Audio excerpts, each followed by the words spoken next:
Al sur. Más al sur de lo que incluso los mapas imperiales se atreven a detallar con precisión. Allí donde la tierra infestada de pieles verdes se disuelve en la nada y donde la vasta cadena de montañas del fin del mundo se quiebra. O tal vez comienza, pues ni los sabios se ponen de acuerdo. Se extiende un dominio que no pertenece ni a los hombres ni a los enanos, ni a criatura alguna que respire. Es una extensión interminable de arena y silencio. Un mar muerto, kilómetros y kilómetros de desierto se abren ante la mirada hasta donde los ojos son capaces de soportar, y aún más allá. Sus dunas se desplazan como si tuvieran voluntad propia, borrando huellas, caminos y, según algunos relatos, incluso recuerdos. Ese lugar recibe muchos nombres. Los mercaderes del sur lo llaman con palabras que rehúso transcribir. Los pocos exploradores que regresan lo nombran con voz temblorosa, como si temieran que el simple acto de decirlo en voz alta pudiera atraer miradas indeseadas. Pero en el imperio, donde la ignorancia a menudo se disfraza de prudencia, lo conocemos como la tierra de los muertos, y muchos prefieren no hablar de ellas. Algunos sostienen, necios en mi opinión, que recordar ese desierto es otorgarle poder, como si el olvido pudiera debilitar aquello que yace más allá de toda comprensión mortal. Pero el desierto no necesita de nuestra memoria para existir. Está maldito, lo pensemos o no. No recibe su nombre por la ausencia de agua ni por la esterilidad de su suelo, aunque ambas cosas sean ciertas. No, su nombre nace de lo que lo habita.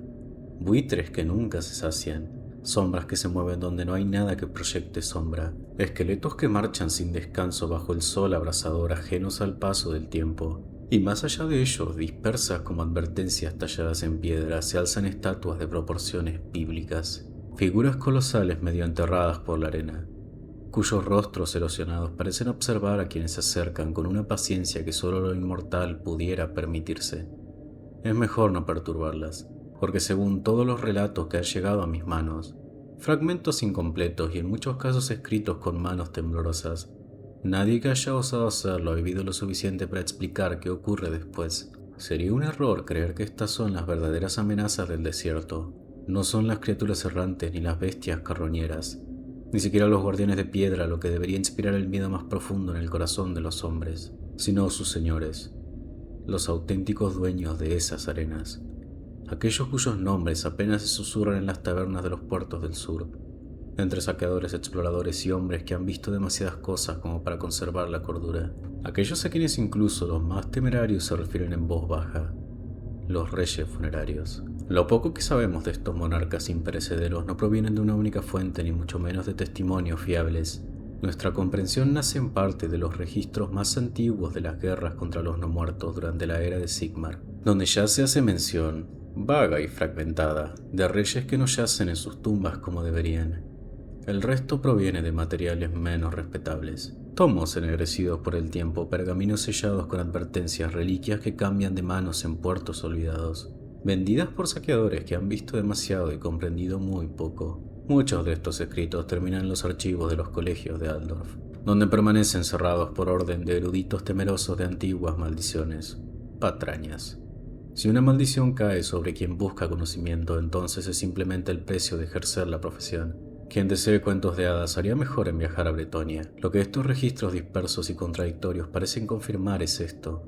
Los llamados reyes funerarios no son algo reciente. Pertenecieron a una civilización tan antigua que resulta casi absurdo de concebir. Se dice que su linaje se remonta a más de 2500 años antes de la era de Sigmar, la primera gran civilización de la humanidad, y durante un tiempo la más próspera. Aquella tierra, conocida en los textos como Nejecara, fue gobernada por incontables reyes, cuyos nombres se han perdido bajo el peso de las eras. Sería inútil intentar enumerarlos. Sin embargo, uno de ellos emerge una y otra vez entre los fragmentos, como si incluso el tiempo se negara a borrarlo por completo. Cetra, el imperecedero. En vida, Cetra fue todo aquello que los hombres temen en un soberano, y a la vez todo aquello que los imperios requieren para alzarse. Despótico, implacable, incapaz de olvidar una ofensa. Bajo su mando, las ciudades de Nejecara fueron sometidas una a una, obligadas a rendir tributo y reconocer la supremacía de la ciudad de Khemri, la joya de su reino. Sus ejércitos crecieron hasta volverse imparables. Sus flotas llevaron la esclavitud más allá de los mares y el terror que inspiraba su nombre se extendió por tierras que jamás había pisado. Exigía ser adorado como un dios, Bajo su tiranía, su imperio alcanzó una prosperidad que ningún otro rey logró igualar. Pero ni siquiera eso fue suficiente, porque en su arrogancia, Cetra comprendía una verdad que ni todo poder supremo podía negar. Algún día moriría, y con la muerte todo aquello que había construido le sería arrebatado. No podía aceptarlo. Así, ordenó a sus sacerdotes funerarios que encontraron un modo de derrotar a la muerte. Fracasaron. Viajaron durante años, exploraron tierras lejanas, reunieron conocimientos prohibidos, y aún así no hallaron respuesta. Solo lograron prolongar su vida, no preservarla. La ira de Cetra fue descomunal, y sin embargo incluso él tuvo que enfrentar su final. En su lecho de muerte, se dice, los sacerdotes le hicieron una promesa, que aquello no sería el fin, que un día regresaría, que despertaría para gobernar eternamente en un paraíso terrenal. Cuando finalmente murió, la tierra suspiró de alivio. Su cuerpo fue momificado y depositado en la gran pirámide de Kenri a la espera de ese supuesto gran despertar.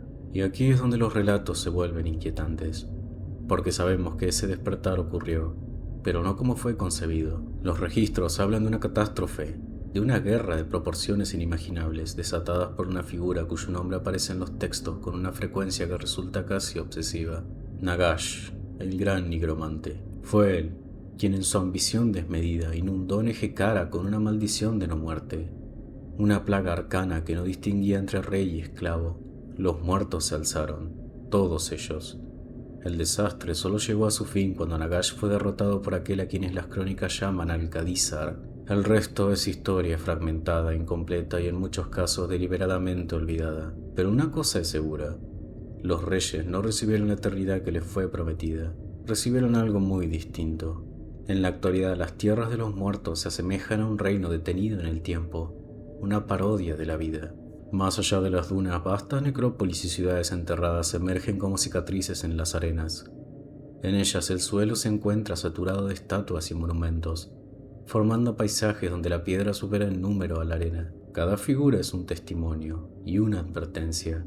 Estas construcciones eclipsan todo lo erigido en el viejo mundo. Entre ellas destacan colosos de mármol y oro que representan antiguos reyes y dioses. Tras su supuesto despertar, los reyes funerarios ordenaron reconstruir sus ciudades tal como las recordaban. Pero la memoria, como la muerte, no es perfecta.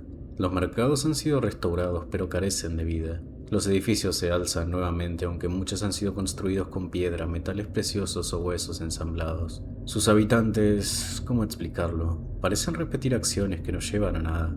Esqueletos animados cargan agua que no sacia a nadie.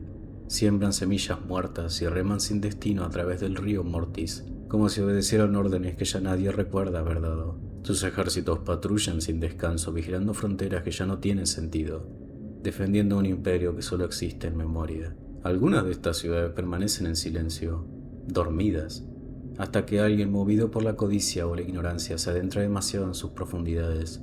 Entonces despiertan, y con ellas todo lo que yace bajo la arena. No es mera superstición. Flotas no muertas han sido avistadas atacando las costas de Tilea, los reinos fronterizos e incluso Bretonia. Los bretonianos en su fervor han lanzado cruzadas para erradicar esta amenaza, con resultados cuestionables. Tras unir fragmentos, comparar testimonios y descartar exageraciones, solo queda una conclusión posible. Los reyes funerarios no han sido vencidos, ni olvidados, ni siquiera han sido comprendidos. Simplemente esperan. Y si la historia nos ha enseñado algo, aunque los hombres insistan en ignorarlo, es que hay lugares que no deben ser saqueados, nombres que no deben ser pronunciados y reyes que jamás debieron despertar. Al final hay verdades que yacen bajo la arena por una razón, y algunas cosas es mejor dejarlas enterradas.